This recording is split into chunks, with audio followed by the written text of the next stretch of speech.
The Taliban now in full control of the Kabul airport and almost all of Afghanistan, as the final week of the 20-year U.S. military involvement there comes to a close.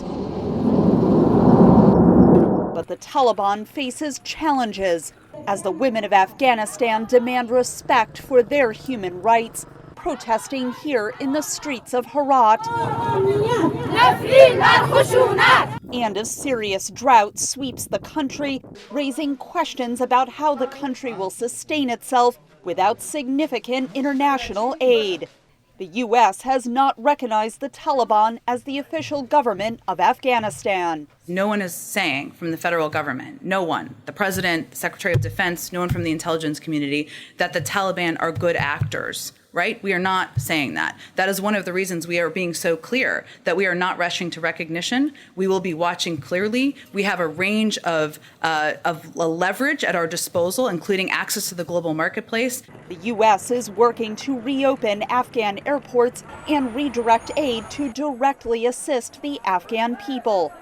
U.S. government aid to Afghanistan is under review, the U.S. State Department said Thursday, dependent on the formation of a new Afghan government. What we will be looking to when it comes to the issues that you've raised, including the potential for any forms of assistance, will be the actions of any new Afghan government, especially vis-a-vis the areas we care profoundly about. That is safe passage, respect for the rights of the people of Afghanistan, including women and girls and minorities, a government that is inclusive, a government that follows through on its counterterrorism commitments, and a government that respects the universal and international norms.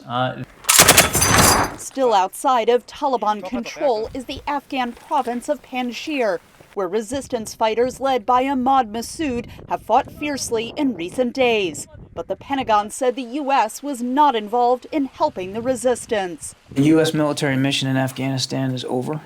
But at an Air Force base in Germany, the U.S. military effort to clear Afghan evacuees to enter the U.S. was accelerating, the Pentagon said Thursday.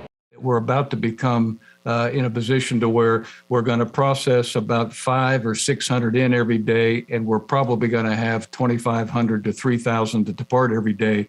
From the fall of Kabul to the last military flight on August 31st, the U.S. says it has evacuated 124,000 people. But thousands more remain behind, fearing Taliban retribution. Catherine Gibson, VOA News, Washington.